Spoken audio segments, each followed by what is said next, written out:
जसं पूर्ण आपल्या महाराष्ट्राला माहिती आहे की सकाळ झाली की एक सायको टाईप एक माणूस सकाळी उठतो आणि काहीतरी विधान करतो। त्याच माणसाने आज सकाळी पुन्हा एक विधान केलेलं आहे की हे जे लाडकी बहीण आणि ह्या ज्या महिलांच्या उपयुक्त ज्या योजना आहेत ते देऊन सरकारने महिलांचं मत विकत घेतलेलं आहे आणि हे बोलून त्यांनी एक प्रकारे महिलांचा अपमान केलेला आहे। तर त्या अपमानाच्या निषेधार्थ म्हणून आज आम्ही सगळ्या महिला इथे आक्रमक झालेलो आहोत। अशा प्रकारचा अपमान केल्यामुळे पुढे त्यांनी माफी मागावी का? निश्चितच त्यांनी त्यांनी जो आज सकाळी जो वक्तव्य केलेला आहे त्याच्यावरती आम्हा सगळ्या बहिणींचं एक मागणं आहे की त्यांनी सामुदायिक सगळ्या महिलांची जो अपमान त्यांनी सकाळी केलेला आहे तर त्यांनी त्याची माफी मागितलीच पाहिजे आणि ही आमची एकदम कठोर मागणी आहे की त्यांनी ही माफी मागितलीच पाहिजे। मी सांगितले की निकष जे आहेत ते कडक लावण्यात परत शिथिल जे करण्यात आले होते कडक होणार आहे, मात्र त्यांना नोटिसा देखील आता बहिणींना दिल्या जातील असं देखील ते माणूस बघा त्या माणसाचं आपल्याला नेहमी अनुभव आहे की ते काहीतरी वायफळच बडबडत असतात। त्यांचं ते हिस्ट्री आहे की ते वायफळच बडबडत असतात, त्यांच्या बडबडण्याला काहीही मतलब नाही आहे। महिला ज्या सक्षम आपलं भाजपा सरकार आणि आपले लाडके प्रधानमंत्री जे महिलांना सक्षमीकरण करण्याकडे जे नेतात आहे ते व्यवस्थित पुढे हे काम चालू राहील। त्यांना जे बडबड करायचं असेल आणि ती बडबड त्यांना करत राहू दे। मी तर एवढं पुढे होऊन विचारीन की त्यांचं या इलेक्शनला या विधानसभेत त्यांचं योगदान हे काय होतं, तर त्याच्यामुळे त्यांना जी वायफळ बडबड करायची ती त्यांना बडबड करत राहू दे। पण निश्चितच आमच्या सगळ्या बहिणींचं एक मागणं नक्कीच असेल की त्यांनी माफी मागितलीच पाहिजे। बहिणींचा त्यांनी अपमान केलेला आहे आणि माफी ही मागितली गेलीच पाहिजे त्यांच्याकडून।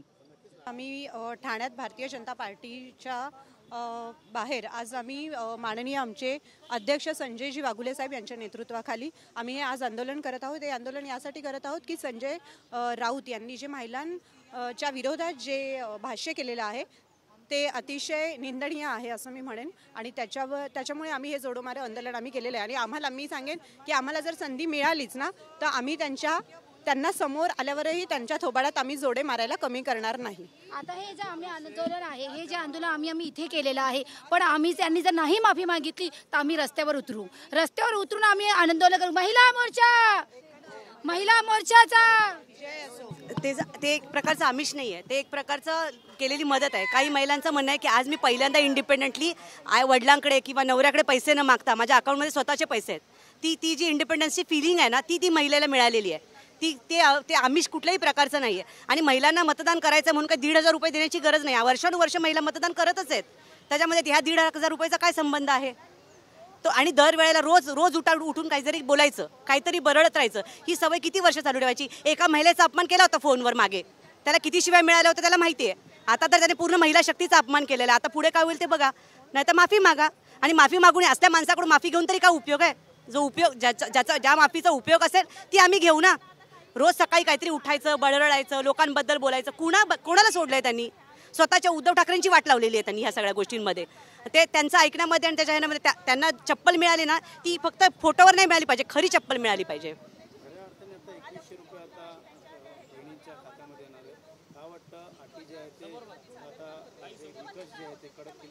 आता बघा, अटी ह्या पहिल्यापासूनच सांगितल्या होत्या की ज्यांचं उत्पन्न 2 लाखाच्या खाली आहे, ज्या महिलांच्या घरामध्ये 4 व्हीलर आहे, ज्या महिलांच्या अकाउंटमध्ये पैसे जमा होतात किंवा ड्युअल अकाउंट आहे त्यांना पैसे मिळणार नाही, हे आधी पण सांगितलं होतं। आता त्याची फक्त पूर्तता केली जाते की चेक केलं जाते की नक्की कोणाकोणाला मिळालेलं आहे, कोणाकोणाला नाही मिळालं। आता अमाऊंटसुद्धा वाढवलं जाणार आहे, तर ते अमाऊंट वाढवायच्या आधी तर ती चेकिंग केलं जात आहे की ह्या अटी काय आत्ता लावलेल्या नाही आहेत, त्या अटी आधीपासून आहेत। आता कदाचित त्याची फक्त अंमलबजावणी होईल।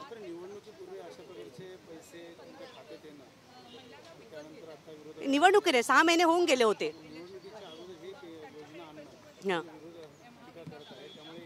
अशा किती योजना आल्या, ज्येष्ठ नागरिकांसाठी योजना आल्या, महिलांसाठी योजना आल्या, तीर्थयात्रा योजना आलेल्या आहेत, पुरुषांसाठी आता सध्या टोल माफी झालेली आहे। त्याच्यामध्ये सुद्धा जवळपास माझ्या मिस्टरांचे 2100 रुपये टोलमध्ये वाचलेले आहेत। प्रत्येकासाठी योजना आलेल्या, फक्त महिलेसाठी योजना आलेल्या असं नाही आहे। मग आम्ही रस्त्यावर उतरू, कशा प्रकारे म्हणजे आम्ही आंदोलन करू, त्यांच्या समोर जाऊन बसू आणि नाही केलं तर न्यायव्यवस्था आहेच। जर महिलांचा अपमान करायचं कुठेतरी न्यायव्यवस्था आमच्या कामाला येईल।